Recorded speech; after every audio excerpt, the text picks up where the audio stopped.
Dewan juri yang terhormat, manusia ibarat sebuah HP, investasi aplikasi dan self-reward adalah charger. Sebagus apapun aplikasinya, HP tetap tidak akan berfungsi jika kehabisan daya. Begitu pula manusia, percuma mengejar masa depan jika hari ini lupa menghargai diri sendiri. Assalamualaikum warahmatullahi wabarakatuh. Shalom, Om Swastiastu, Namo Buddhaya, Salam Kebajikan, Rahayu. Yang terhormat Dewan Juri, rekan satu tim yang saya banggakan, serta rekan berpikir kami dari tim kontra yang kami hormati. Untuk mengawali perdebatan pada kali ini, izinkan saya, Desita Cahyakusuma Dewi dari tim Pro, dengan tegas menyatakan kesetujuan kami terhadap mosi perdebatan bahwa Dewan ini sebagai Gen Z yang memiliki alokasi dana akan memprioritaskan self-reward dibandingkan investasi. Berdasarkan data dari Indonesia Gen Z Report 2024 dari IDN Media mengatakan bahwa 51% Gen Z menjadikan kesehatan mental sebagai isu kekhawatiran utama. Hal tersebut didorong oleh 3 hal. Yang pertama, tingginya tekanan mental atau tekanan hidup. Yang kedua, tekanan produktivitas. Dan yang terakhir, adanya pengaruh dari media sosial. Dewan juri yang terhormat, dalam konteks alokasi dana, self-reward dianggap sebagai bentuk pengelolaan keuangan untuk menjaga kesehatan mental dan motivasi diri. Dewan juri yang terhormat, izinkan kami untuk mendefinisikan mosi terlebih dahulu. Yang pertama, yang dimaksud dengan Gen Z menurut konsensus umum merupakan mereka yang lahir pada tahun 1997 hingga 2012 yang sering mengalami tingkat tekanan mental, kecemasan, gangguan depresi yang tinggi daripada generasi sebelumnya. Yang kedua, menurut Goldman pada tahun 2024, self-reward merupakan tindakan memberikan penghargaan pada diri sendiri agar mendapatkan kesenangan, kepuasan karena telah mencapai sesuatu. Dan yang terakhir, menurut Syahid pada tahun 2023, investasi merupakan usaha menempatkan uang dengan harapan untuk memperoleh tambahan atau keuntungan tertentu.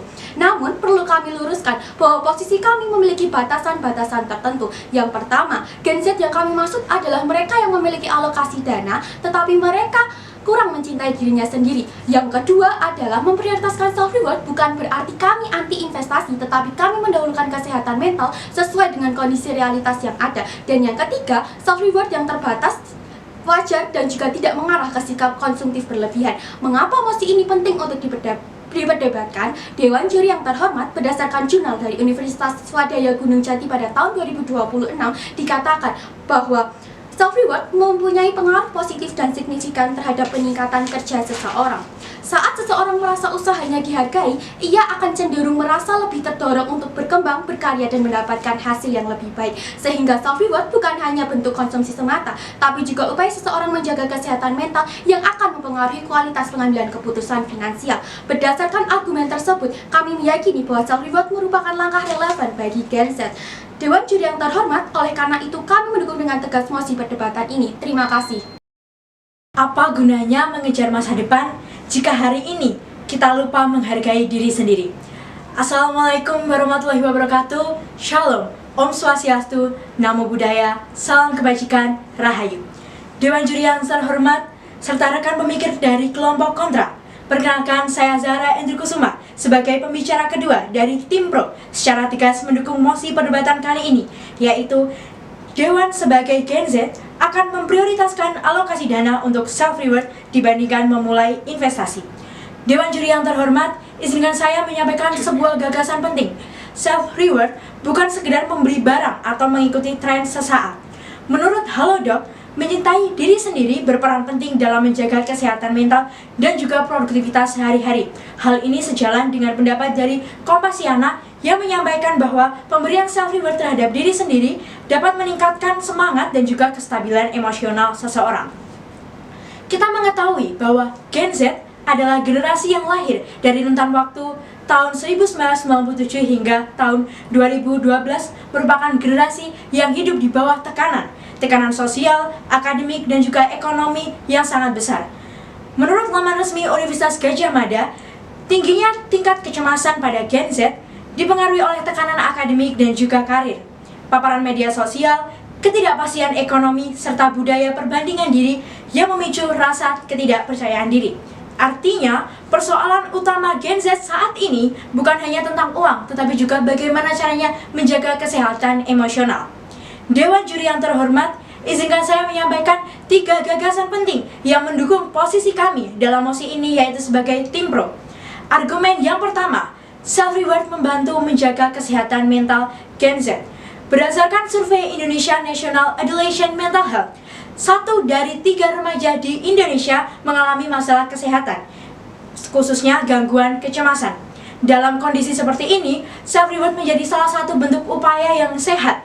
Dengan memberikan penghargaan terhadap diri sendiri, maka kita akan merasa lebih dihargai. Argumen yang kedua, self-reward positif tidak selalu berarti perilaku konsumtif. Banyak yang akan mengira bahwa self-reward hanya akan mendorong perilaku boros dan impulsif. Namun data justru menunjukkan hal sebaliknya. Menurut penelitian mahasiswa Universitas Negeri Yogyakarta pada tahun 2024 berjudul Implikasi Budaya Self-Reward terhadap Konsumtivitas Studi Kasus Gen Z dengan sampel 120 remaja di Surabaya, ditemukan bahwa semakin tinggi kemampuan seseorang dalam memberikan self-reward, maka semakin rendah kecenderungan perilaku konsumtif impulsifnya. Hal ini terjadi karena individu yang memahami bentuk penghargaan diri cenderung lebih sadar terhadap kebutuhan emosionalnya, sehingga tidak melakukan pembelian secara berlebihan demi validasi sesaat. Dengan kata lain, self-reward yang positif justru melatih kontrol diri, bukan sekedar pemborosan. Selain itu, Dewan Juri yang terhormat, kami ingin menegaskan bahwa self-reward sebenarnya juga merupakan bentuk investasi, yaitu investasi terhadap diri sendiri. Selama ini investasi sering kita kaitkan hanya sebatas uang, saham, atau aset jangka panjang. Padahal, manusia sebagai pelaku utama ekonomi tersebut juga membutuhkan investasi mental emosional agar mampu bertahan dan berkembang. Karena pada akhirnya, investasi terbaik bukan hanya tentang menumbuhkan uang, tetapi juga menjaga manusia yang sedang berjuang untuk menghasilkan uang tersebut. Argumen yang ketiga, self-reward adalah fondasi sebelum seseorang mampu berinvestasi. Dewan Juri yang terhormat, investasi memang penting untuk masa depan. Namun, seseorang yang kondisi mentalnya belum stabil akan sulit konsisten dalam membangun masa depan tersebut. Self-reward memberikan ruang bagi Gen Z untuk memulihkan energi, menjaga semangat, dan juga membangun penghargaan terhadap diri sendiri. Setelah mental dan emosinya stabil, maka barulah seseorang mampu merencanakan investasi dengan lebih bijaksana dan juga konsisten. Karena sejatinya, manusia yang sehat secara mental akan lebih siap menghadapi tantangan finansial di masa depan. Maka dari itu, kami menegaskan bahwa memprioritaskan self-reward bukan berarti anti-investasi, melainkan bentuk sebagai rasa cinta kepada diri sendiri dan juga penghargaan terhadap diri sendiri adalah kebutuhan mendasar yang harus dipenuhi terlebih dahulu.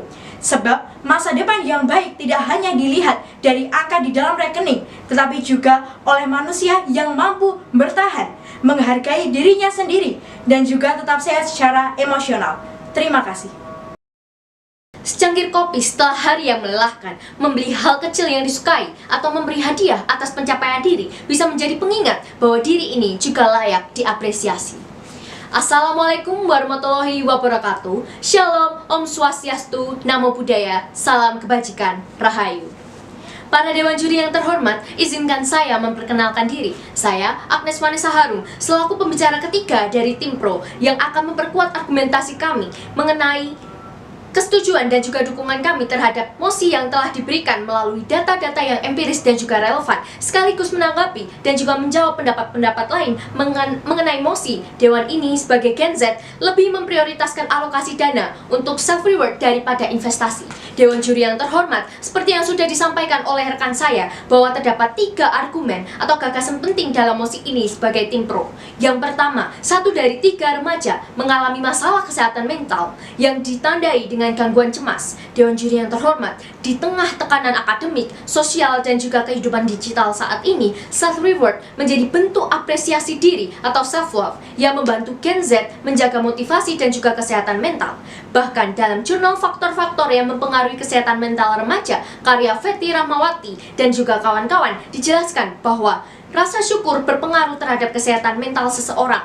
Maka, self-reward menjadi bentuk penghargaan terhadap diri yang juga merupakan wujud rasa syukur atas usaha dan juga pencapaian diri. Yang kedua, self-reward positif tidak selalu berarti perilaku konsumtif. Self-reward dapat berupa hal-hal sederhana dan juga bermanfaat sebagai bentuk apresiasi setelah mencapai target tertentu. Dewan Juri yang terhormat, hal ini justru merupakan bentuk investasi terhadap diri sendiri karena mampu membangun motivasi, menjaga kesehatan mental, dan juga meningkatkan produktivitas, khususnya bagi Gen Z. Yang ketiga, self-reward adalah fondasi sebelum seseorang mampu untuk berinvestasi. Dewan juri yang terhormat, seseorang tidak akan mampu mempersiapkan masa depan dengan baik apabila kondisi mentalnya sendiri tidak terjaga. Oleh karena itu, kesehatan mental, motivasi, dan penghargaan terhadap diri sendiri menjadi bekal utama sebelum seseorang mempersiapkan investasi untuk masa depannya. Dewan juri yang terhormat, berdasarkan seluruh argumentasi dan juga data yang telah kami sampaikan, dapat ditegaskan bahwa self-reward itu bukanlah sekedar perilaku konsumtif, melainkan bentuk apresiasi diri atas tekanan dan juga perjuangan yang dihadapi Gen Z saat ini. Self-reward yang dilakukan secara bijak mampu menjaga kesehatan mental, meningkatkan motivasi, serta membantu seseorang dalam tetap produktif dan juga berkembang. Bahkan, seseorang yang mampu menghargai dirinya dengan baik akan lebih siap dalam mempersiapkan masa depannya, termasuk dalam hal investasi. Pada akhirnya, investasi terbesar bukan hanya tentang menyiapkan finansial saja, tetapi juga tentang menjaga kondisi mental agar tetap kuat menjalani hidup. Oleh karena itu, kami sebagai tim pro tetap meyakini bahwa memprioritaskan self-reward dibandingkan investasi merupakan hal yang relevan dan juga realistis bagi Gen Z saat ini. Namun Dewan Juri yang terhormat, ternyata masih terdapat beberapa kekeliruan dari tim kontra di mana mereka beranggapan bahwa yang pertama, mereka menganggap investasi harus selalu menjadi prioritas utama, padahal realitas Gen Z saat ini itu dipenuhi tekanan akademik, tuntutan sosial, burnout, dan masalah kesehatan mental. Dalam kondisi tersebut, self-reward bukan sekedar foya-foya semata, tetapi bentuk penghargaan diri dan pemulihan emosional agar seseorang tetap stabil dan termotivasi. Yang kedua, self-reward dianggap sebagai pemborosan, padahal penelitian menunjukkan bahwa self-reward yang dilakukan secara sehat justru menurunkan kecenderungan perilaku konsumtif impulsif. Ini membuktikan bahwa self-reward bukan tentang penghamburan uang, tetapi bentuk apresiasi atas usaha dan kerja keras diri sendiri. Selain itu, banyak Gen Z yang belum memiliki pendapatan tetap, sehingga wajar jika mereka lebih memilih menikmati hasil usaha kecil mereka terlebih dahulu. Yang ketiga, ada anggapan bahwa self-reward hanya memberi kesenangan sesaat, namun berdasarkan jurnal penelitian, strategi self-reward dalam meningkatkan prestasi belajar siswa tingkat sekolah menengah atas, karya Aftian Nur Octavia, self-reward terbukti mampu meningkatkan motivasi belajar, mengurangi stres akademik, serta membantu siswa menghargai proses dan meningkatkan kreativitas. Dewan juri yang terhormat, saya juga ingin menyampaikan bahwa investasi itu memang penting, tetapi manusia yang menjalankan investasi juga perlu menjaga kestabilan emosi. Maka dari itu, Dewan juri yang terhormat, kami sebagai tim pro tetap meyakini dan juga mendukung bahwa bagi Gen Z, memprioritaskan self-reward dibanding investasi adalah pilihan yang lebih relevan, realistis, dan sesuai dengan kebutuhan generasi saat ini. Sekian, terima kasih. Bila ada dana di genggaman diri, investasi memang baik untuk nanti. Namun, saat penat menghampiri, self-reward tetap jadi prioritas untuk menjaga kewarasan diri. Dewan juri yang terhormat serta rekan berpikir dari tim kontra yang kami hormati, izinkan saya, Desita Cahyakusuma Dewi, selaku pembicara pertama dari tim pro untuk menyampaikan pernyataan yang memperkuat mengapa pemikiran dan kesetujuan kami terhadap mosi ini penting sebagai penutup perdebatan. Yang pertama, kami sebagai tim pro berhasil meyakinkan bahwa self-reward bukan sebagai bentuk pemborosan maupun sikap tidak peduli terhadap finansial di masa depan. Namun sebaliknya, self-reward yang kami maksudkan adalah self-reward yang dilakukan secara bijak dan merupakan fondasi utama seseorang agar dapat mencapai kemampuan finansial yang lebih baik di masa depan. Yang kedua, kami juga mampu membuktikan bahwa self-reward bukan berarti anti-investasi, namun kami meyakini bahwa investasi terbaik adalah investasi di kesehatan mental. Karena Dewan Juri yang terhormat, masa depan finansial yang baik adalah masa depan yang dimana setiap individunya mampu menghargai setiap proses perjuangan dalam dirinya. Dewan Juri yang terhormat, posisi tim pro menjadi posisi yang paling logis dan relevan dengan melihat apa yang dihadapi oleh Gen Z pada saat ini. Oleh karena itu, self-reward hadir bukan sebagai pelarian, namun sebagai bentuk pemulihan dan keyakinan diri agar mampu menghadapi proses dan juga tantangan finansial yang lebih menantang di masa depan. Dan apabila mosi ini diterapkan, maka kita dapat melihat Gen Z tidak hanya sebagai generasi yang mengejar masa depan, tetapi sebagai bentuk self-love terhadap proses hidup yang dilakui. Kami dari tim pro tetap meyakini bahwa bagi Gen Z yang memiliki alokasi dana akan memprioritaskan self-reward dibandingkan investasi adalah pilihan yang lebih realitas, manusiawi, dan juga sesuai kebutuhan. Karena dana untuk investasi masih bisa dicari, tapi mental dan semangat diri tak selalu bisa dipulihkan dengan mudah. Sekian, terima kasih.